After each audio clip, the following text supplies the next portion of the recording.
శ్రీ గురుభ్యో నమ. శ్రీమాత్రే నమ. బుద్ధిర్బలం యశోధైర్యం నిర్భయత్వమరోగతాం అజాడ్యం వాక్పటుత్పంచ హనుమాన్ స్మరణం భవేత్. మనకి హనుమ జయంతి వచ్చేస్తోంది.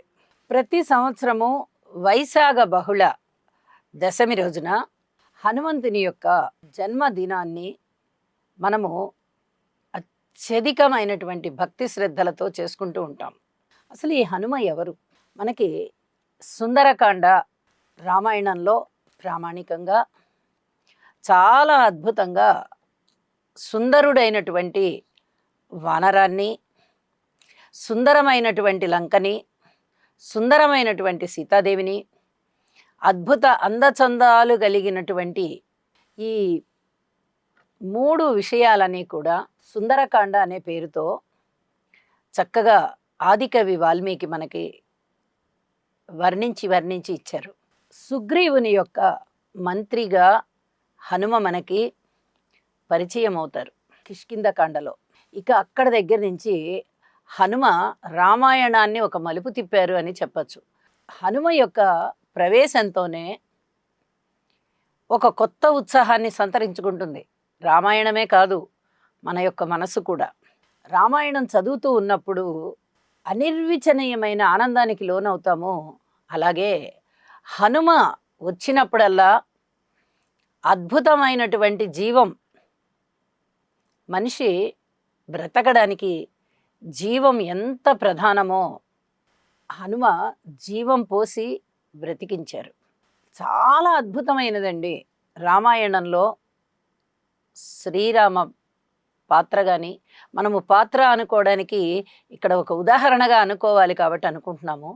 దానిని ముందు ఒక కావ్యంగా చదువుతాం కాబట్టి, ఒక ఇతిహాసంగా చదువుతాం కాబట్టి, ఒక పురాణ వ్యక్తిగా మనము శ్రీరాముడి గురించి అది దృష్టిలో పెట్టుకొని చదువుకుంటాం కాబట్టి ముందు ఒక పాత్ర అందాం. కానీ అవన్నీ కూడా వారందరూ కూడా సజీవమూర్తులు.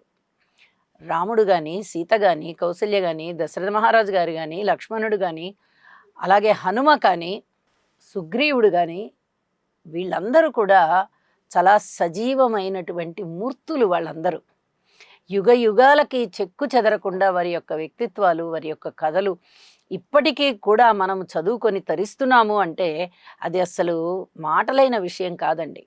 సాక్షాత్తు శ్రీ మహావిష్ణువే రాముడిగా కౌసల్య గర్భాన జన్మించినటువంటి కథ రామకథ. అలాగే సాక్షాత్తు రుద్ర సంభూతుడు అంజనాదేవి గర్భాన జన్మించినటువంటి హనుమ కథ మనకి అనిర్వచనీయం, అపూర్వం, అలాగే విజయం.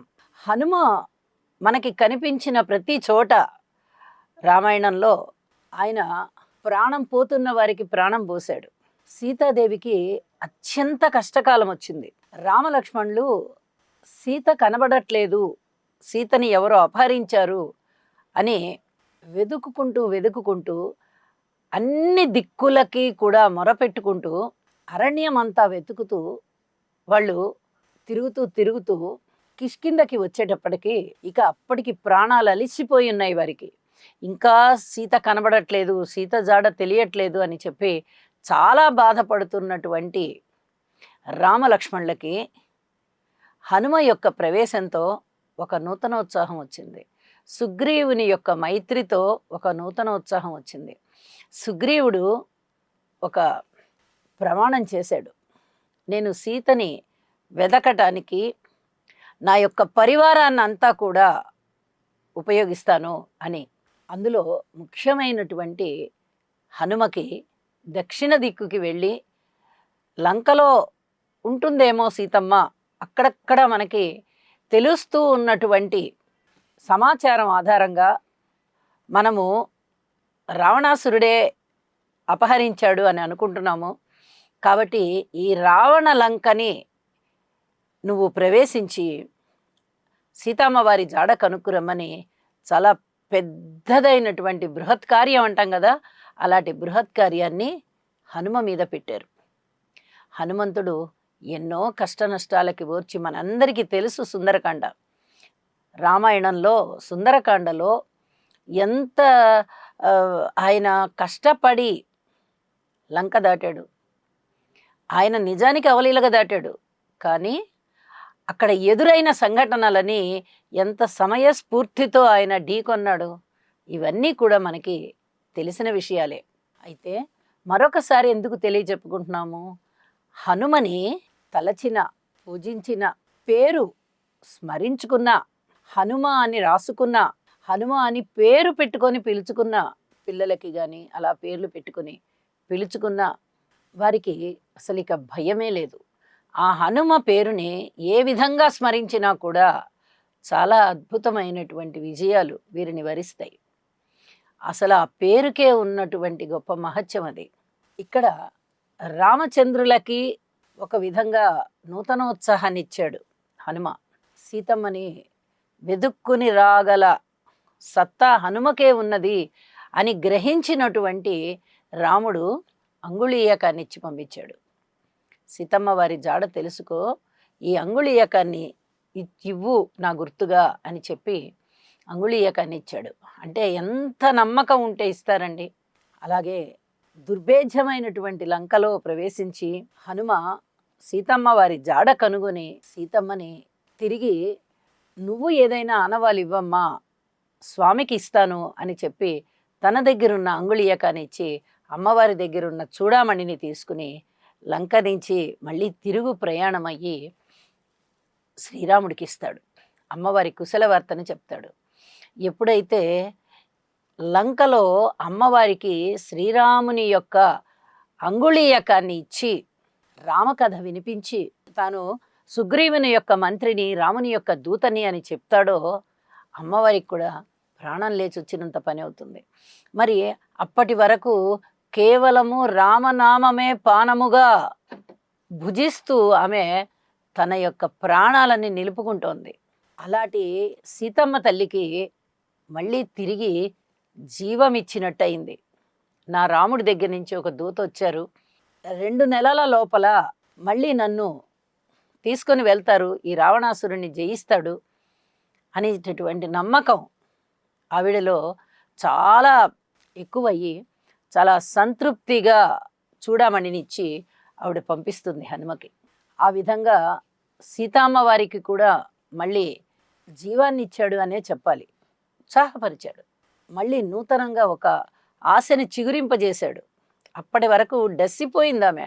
నా రాముడు వస్తాడా, నన్ను తీసుకుని వెళ్తాడా, ఈ రావణుని చెర నుంచి నన్ను వెడల తీస్తాడా, ఏ విధంగా నేను ఇక్కడ నుంచి బయటపడగలను అని అహోరాత్రాలు తపస్సు చేసినట్టుగా చేసింది ఆమె. ఆమె తపస్సు ఫలించింది. రామదూత వచ్చాడు హనుమ. అమ్మకి చక్కటి ఉత్సాహవంతమైన మాటలు చెప్పాడు.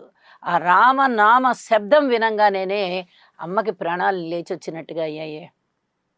అలాగే లక్ష్మణుడి మూర్ఛ, రామరావణ యుద్ధంలో లక్ష్మణుడు మూర్ఛ చెందాడు. మూర్ఛ చెందితే ఇక అందరూ కూడా లక్ష్మణుడి యొక్క ఆ మూర్ఛని తట్టుకోలేక హనుమ దగ్గరికి వచ్చారు. హనుమ హనుమ నువ్వే ఏమన్నా చెయ్యాలి హనుమ అని. జాంబవంతుని యొక్క సూచన మేరకు హనుమ సంజీవని ఓషధులని తీసుకురమ్మని చెప్పి హనుమని పంపితే హనుమ వెళ్ళాడు ఓషధులు తీసుకురావడానికి. కానీ ఆ పర్వతాల మీద ఆ ఓషధులన్నీ ఒక్కతీరుగా పెరిగి ఉన్న చెట్లను చూసి ఒక్కసారిగా ఏం చెయ్యాలి, ఈ ఓషధులన్నీ ఒకేలా ఉన్నాయే అని చెప్పి ఇక తన యొక్క బుద్ధి చాతుర్యం చేత మొత్తం పర్వతాన్నే తీసుకొని వచ్చాడు. ఆ ఓషధులన్నీ ఆ పర్వతం మీదే కదా ఉన్నాయి. పర్వతాన్ని పట్టుకుని వచ్చాడు. సంజీవని పర్వతాన్ని తీసుకురావడం వల్ల ఆ ఓషధుల యొక్క గాలి తగిలి ఇక అందరూ ఆ యుద్ధంలో స్పృహ తప్పి పడిపోయిన వారు కానీ మరణించిన వారు కానీ అందరూ తిరిగి జీవాన్మృతులయ్యారు. అంటే ఆ మొక్కని గుర్తించలేక మళ్ళీ తను వెనుదిరిగి వచ్చి మళ్ళీ మొక్కజాడ తెలుసుకొని వెళ్ళి తీసుకొని రావడం అంటే చాలా కాలాతీతం అయిపోతుంది. కాబట్టి చక్కగా ఆ పర్వతాన్ని ఎత్తుకొని వచ్చాడు. మొత్తం అన్నీ ఇక్కడే ఉన్నాయి కదా, తీసుకెళ్ళిపోదాం అని ఆ గాలికే అందరికీ మళ్ళీ తిరిగి జీవం పోసుకున్న వారయ్యారు. ఇలా ఎన్నో సంఘటనలు ఉన్నాయి.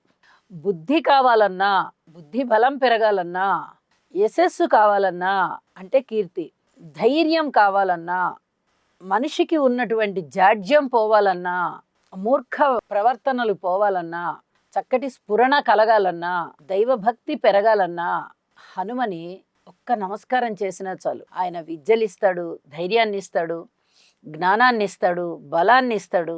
ఒకటేమిటండి, హనుమ ఇవ్వలేనిదంటూ ఏం లేదు. మనం హనుమని పూజిస్తే రాముణ్ణి పూజించినట్టే. రాముణ్ణి పూజించినా కూడా హనుమని రిపీట్, హనుమని పూజించినట్టే. అంటే ఇక్కడ శివకేశవులకి భేదం లేదు అని చెప్పినట్టుగానే రాముడికి హనుమకి కూడా భేదం లేదు. ఇద్దరూ అవతార పురుషులే. హనుమ రుద్ర సంభూతుడు, అంటే శివాంశ కలిగినటువంటి వాడు. విష్ణుమూర్తి అంశ రాముని యొక్క ఆవిర్భావ కారణం. అంటే ఏ రూపకంగా చూసినా కూడా వాళ్ళిద్దరు శివకేశవులే. మరి ఇటువంటి హనుమ యొక్క జన్మ విశేషాలు ఎన్ని చెప్పుకున్నా కూడా మనకి తీరనివిగానే ఉంటాయి. తనివి తీరదు. ఎన్ని చెప్పుకున్నా ఇంకా ఇంకా ఇంకా చెప్పుకోవడానికి ఉంటాయి. హనుమని పూజిస్తే రాముణ్ణి పూజించినట్టే అని చెప్పుకుంటున్నాం. ఎత్ర ఎత్ర రఘునాథ కీర్తనం తత్ర తత్ర కృతమస్తకాంజలిం బాష్పవారి పరిపూర్ణలోచనం మారుతీం నమత రాక్షసాంతకం. ఎక్కడ ఎక్కడ అయితే రాముని స్మరణ జరుగుతూ ఉంటుందో అక్కడక్కడ హనుమ చేతులు జోడించుకొని వచ్చి అక్కడ కూర్చుని వింటూ ఉంటాడట. హనుమని స్మరించి అన్నంత మాత్రం చేతనే వచ్చేస్తాడు హనుమ. రాముణ్ణి స్మరించిన మాత్రం చేతనే హనుమ వస్తాడు. రాముణ్ణి పూజించిన హనుమ వచ్చి రక్షిస్తాడు, హనుమని పూజించిన హనుమ వచ్చి రక్షిస్తాడండి. మన పూజ చేసేటటువంటి ఆ భగవంతుడి యొక్క గొప్పతనం చూడండి. రామభక్తులైనా హనుమ భక్తులైనా ప్రత్యేకం వేరు కాదండి, ఇద్దరు ఒకరే. అంత అద్భుతమైనటువంటి ఇద్దరు రూపాలు. శివాయ విష్ణు రూపాయ, విష్ణు రూపాయ శివాయ నమః అన్నట్టుగా శివకేశవులకి అభేదం చెప్పబడినటువంటి విధంగా రామచంద్రులకు కూడా అభేదమే చెప్పబడుతోంది. ఇంత అద్భుతమైనటువంటి విశేషాలని మనము ఈరోజు కొన్ని మాత్రమే తెలుసుకున్నాం. ఇంకా ఎన్నో ఉన్నాయి. రోజుల తరబడి చెప్పుకున్నా కూడా అవి తనివి తీరనటువంటి కథలన్నమాట. ఆ కథలన్నీ కూడా అమృతప్రాయమైనవి. పిల్లలలో ధైర్య సాహసాలు పెరగాలన్నా, చక్కటి బుద్ధిబలం పెరగాలన్నా, చతురత ఉండాలన్నా, స్ఫురణకి రావాలన్నా, సమయానికి ఏవైనా హనుమని చక్కగా మనము పూజించాలి.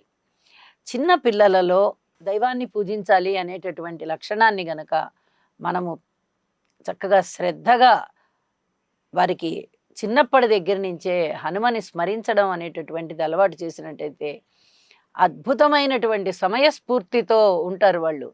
వాళ్ళు కొంచెం పెద్దవాళ్ళు అయిన తర్వాత వాళ్ళకే అర్థమవుతుంది హనుమలో ఉన్నటువంటి గొప్పవైన అంశాలు ఏమిటి అని. హనుమ జయంతి రోజున చాలా ముఖ్యమైన అంశాలని మనం ఈరోజు గుర్తు చేసుకున్నాము. మరిన్ని అంశాలని మరి ఒక ఎపిసోడ్లో తెలియజెప్పుకుందాము. నమస్కారం. సర్వే జనా సుఖినో భవంతు.